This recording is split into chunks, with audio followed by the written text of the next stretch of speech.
ang Apple Intelligence ang bagong malaking bagay mula sa Apple. Napag-usapan nila ito sa Worldwide Developer Conference noong Hunyo, iPhone 16 event at sa anunsyo ng iMac, Mac Mini at MacBook Pro.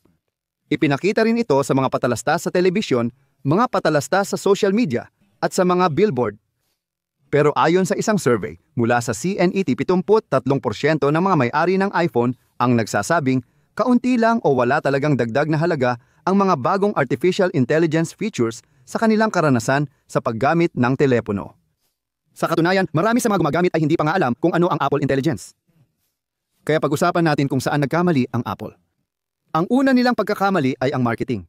Karaniwan, kapag nagmamarket ang Apple ng bagong produkto o tampok, binibigyang diin nila ang mga konkretong benepisyo para sa gumagamit kaysa sa teknolohiyang nagpapagana nito. Halimbawa, in-advertise ang orihinal na iPhone bilang 3 produkto sa isa. Widescreen iPad na may touch controls, mobile phone at internet communicator. Dahil noong panahon na yon ang mga produktong ginagamit ng mga tao, kaya agad nilang naintindihan ang mga kakayahan na inaalok ng iPhone. Hanggang kamakailan, ganito rin ang approach ng Apple sa artificial intelligence. Noong 2011 ipinakilala nila si Siri. Yan ay isang tampok ng iPhone 4S na tinatawag naming Siri.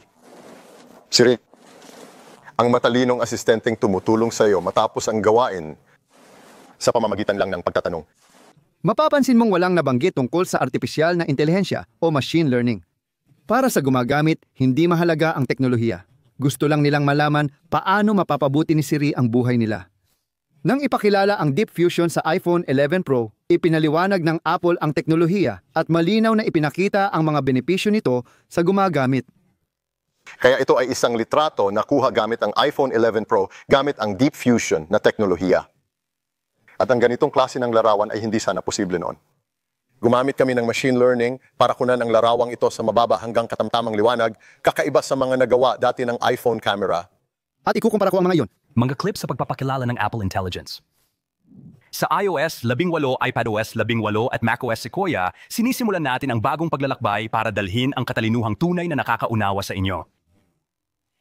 Ang Apple Intelligence ay personal na sistema ng katalinuhan na nagdadala ng generative models sa iyong iPhone, iPad at Mac.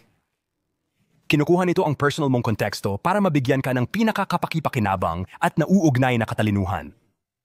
Pinoprotektahan nito ang iyong privacy sa bawat hakbang at malalim na naka-integrate sa aming mga platform at apps na gamit mo sa pakikipag-ugnayan, trabaho at pagpapahayag. Sa tingin ko, hindi naintindihan ng karaniwang tao kung ano ang ibig sabihin ng alinman doon. At kahit na tinalakay din ni Federighi ang mga partikular na kakayahan ng Apple Intelligence, mas naging malabo ang mga benepisyo kumpara sa dati dahil nakatuon ang Apple sa teknolohiya, ang Generative Artificial Intelligence, sa halip ng mga konkretong tampok. Bukod pa rito, sobrang dami ng benepisyo ng artificial intelligence kaya wala talagang natatangi. Halimbawa, ipinakita ko sa isang tao ang clean-up feature ng iOS 18 at natuwa siya. Kakayahan ito ng Apple Intelligence pero hindi mahalaga. Nagustuhan nila ang benepisyo ng feature. Bakit nga ba nilikha ang terminong Apple Intelligence? Ngayon, dadalhin tayo niyan sa susunod na pagkakamali ng Apple, paggaya sa iba. Pinangalanan ng Meta ang kanilang artificial intelligence technology na Llama. Gemini naman ang pangalan ng Google sa kanila at tinawag ng Samsung na Galaxy Artificial Intelligence ang kanila. Imbes na gumawa ng sariling artificial intelligence marketing strategy, ginaya lang ng Apple ang iba at pinili pang mag-focus sa pangalang Apple Intelligence kaysa sa mga totoong benepisyo. Inilagay nila ang pangalan kahit saan, sa website, billboard, television ads at mga retail store. Hindi ito aksidente. Ginamit ito ng Apple para i-advertise ang bagong tampok na eksklusibo sa kanilang pinakabagong produkto.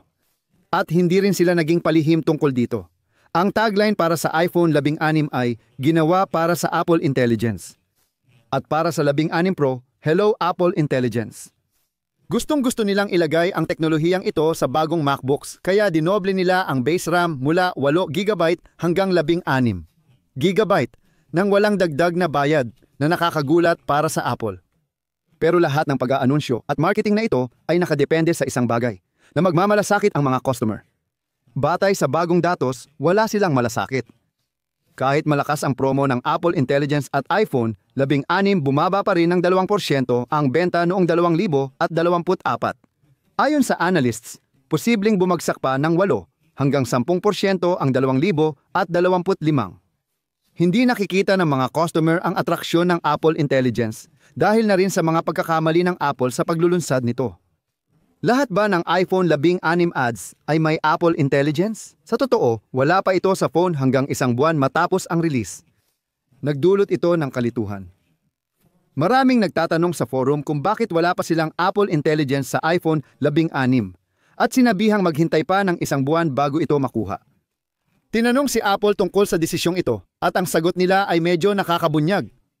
Ayon kay Craig Federighi, alam namin na ang saklaw ng Apple Intelligence at ang proseso para maipatupad ito ay hindi matatapos ngayong Setyembre. Matagal na naming ipinahayag iyon simula nang ipakilala sa Worldwide Developers Conference. Malaking hamon ito at pakiramdam namin ay gusto naming magawa ito ng tama. Maaaring magulo ang resulta kapag may inilabas kang bagay. O ang pananaw ng Apple ay parang, subukan nating gawing tama ang bawat bahagi nito at ilabas lang kapag handa na. Kapag iniisip namin ang proseso para sa aming mga tampok, lalo na ang Apple Intelligence, hindi ito isang beses lang tapos na. Ito ay isang maikling taon at sa totoo lang, dekada pa ang aabuti ng pag-unlad ng teknolohiyang ito. Kaya gagawin namin ito ng responsable. Kung ang pagdagdag ng mga artificial intelligence na tampok ay dekada ang aabutin, bakit i-aanunsyo ang mga tampok na iyon bago pa sila handa? Parang ipinapakilala mo ang mga tampok ng iOS 20 habang nasa iOS 18 pa lang tayo.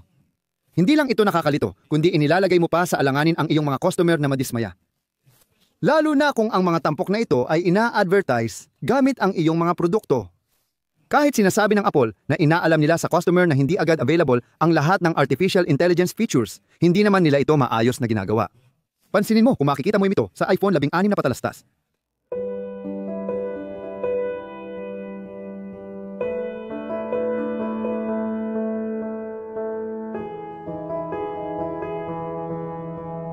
Ipinakita lang ang paalala ng 2 segundo sa 2 minutong patalastas. Iyon lang ang pagkakataong nabanggit ng Apple na ang ilang tampok ay maaantala ng 1 taon. Dagdag pa rito, ang petsa ng paglabas ng Apple Intelligence ay kahina-hinalang malabo. Lahat ng paalala ng Apple mula website hanggang patalastas ay nagsabing lalabas ito sa taglagas ng 2024.